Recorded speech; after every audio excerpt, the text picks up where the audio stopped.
Tomato ಕೃಷಿಯಲ್ಲಿ ಹೂವುಗಳ ಸಂಖ್ಯೆ ತುಂಬಾ ಇಂಪಾರ್ಟೆಂಟ್ ಆಗಿರುತ್ತೆ. ಟೊಮ್ಯಾಟೊ ಕೃಷಿಯಲ್ಲಿ ಅಧಿಕವಾದ ಇಳುವರಿಯನ್ನು ಪಡೆಯಲು ಹೂವುಗಳ ಸಂಖ್ಯೆ ತುಂಬಾ ಇಂಪಾರ್ಟೆಂಟು. ಹೂವುಗಳ ಸಂಖ್ಯೆ ಹೆಚ್ಚಿದ್ದಲ್ಲಿ ಟೊಮ್ಯಾಟೊಗಳ ಸಂಖ್ಯೆ ಹೆಚ್ಚಾಗತ್ತೆ. ಒಂದು ಸಲ ಟೊಮ್ಯಾಟೊಗಳ ಸಂಖ್ಯೆ ಹೆಚ್ಚಾದ ಮೇಲೆ ನಾವು ತುಂಬಾ ಚೆನ್ನಾಗಿ ಉತ್ಪಾದನೆಯನ್ನು ತೆಗೆದುಕೊಳ್ಳಬಹುದು.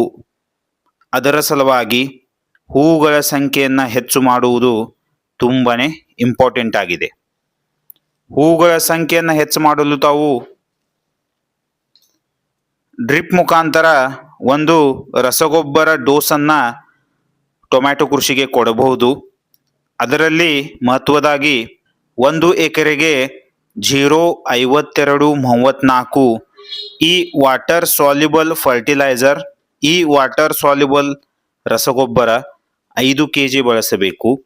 ಹಾಗೂ ಅದರ ಜೊತೆಗೆ ಮೈಕ್ರೋ ನ್ಯೂಟ್ರಿಯೆಂಟ್ಸ್, ಅದರಲ್ಲಿ ಮಹತ್ವದಾಗಿ ಜಿಂಕ್, ಫೆರಸ್, ಮ್ಯಾಂಗನೀಸ್, ಬೋರಾನ್ ಈ ತರಹ ಮೈಕ್ರೋ ನ್ಯೂಟ್ರಿಯೆಂಟ್ಸ್ ಇರಬೇಕು.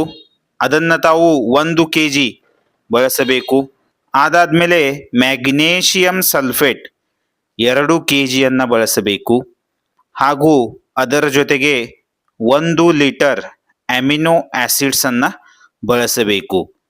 ಈ ತರಹ ತಾವು ಈ ರಸಗೊಬ್ಬರ ಡೋಸನ್ನು ಟೊಮ್ಯಾಟೊ ಕೃಷಿಗೆ ಕೊಟ್ಟರೆ ತುಂಬಾ ಚೆನ್ನಾಗಿ ಟೊಮ್ಯಾಟೊದಲ್ಲಿ ಹೂವುಗಳ ಸಂಖ್ಯೆಯು ಹೆಚ್ಚಾಗತ್ತೆ. ಹೂವುಗಳ ಸಂಖ್ಯೆಯನ್ನು ಹೆಚ್ಚು ಮಾಡುವುದು ಟೊಮ್ಯಾಟೊ ಕೃಷಿಯಲ್ಲಿ ತುಂಬಾ ಇಂಪಾರ್ಟೆಂಟು.